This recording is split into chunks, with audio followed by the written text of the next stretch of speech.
Cheka Peps! Andyan na naman ang Coco Martin fever. Hello mga Cheka Peps! Ako si Cheka Marie, ang tagahatid ng pinakamainit na chika sa Pinoy Showbiz News.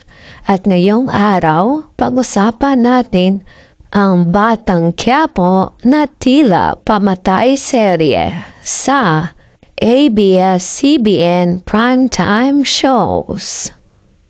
Mga ka-Cheka Peps, walang preno si Coco Martin sa Batang Quiapo.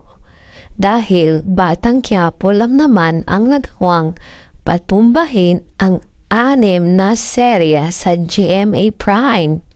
Grabe ha? Ayon sa Cheka, nagtaas daw ng kilay ang Kapuso executives dahil hindi nila malaman kung ano ang pwedeng isabak kay Coco.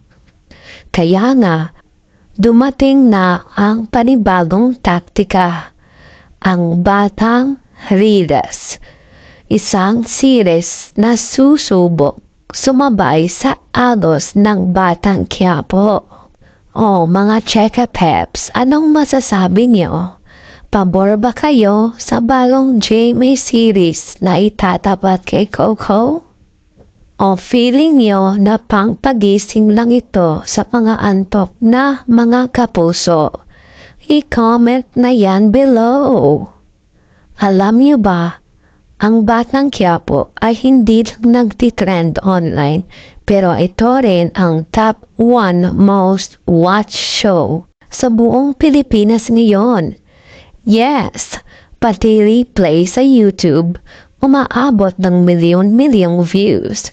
Kaya naman ang tanong, may pantapat ba talaga ang GMA? Ang witty ng pwedeng gawin ng GMA. Kung ako ang tatanungin, baka dapat sila na rin ang mag-collab kay Coco. Imagine, isang crossover ng kapamilya at kapuso artist sa isang bonggang teleserye. Kung hindi mo sila kayang talunin, join forces na lang, diba? Pero sa ngayon, ang sikreto ni Coco ay ang malasakit niya sa kwento ng teleseryeng Batang Quiapo.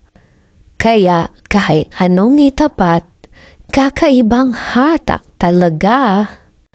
Mga Cheka Peps, tingin niyo ba? Ay may pag-asa ba ang Batang Riles? O baka naman hindi na kaya ng ibang network ang lakas ni Coco Martin? I-share niyo ang thoughts niyo sa comment section.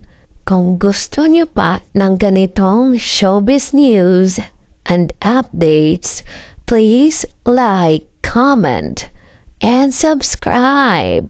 Dahil kung nakasubscribe ka, lagi kang una sa latest at cheka. Kaya more chika to come. Hanggang sa muli. Again, ito po si Cheka Marie na nagsasabing, sa Pinoy Showbiz News, lagi kang una sa showbiz chika!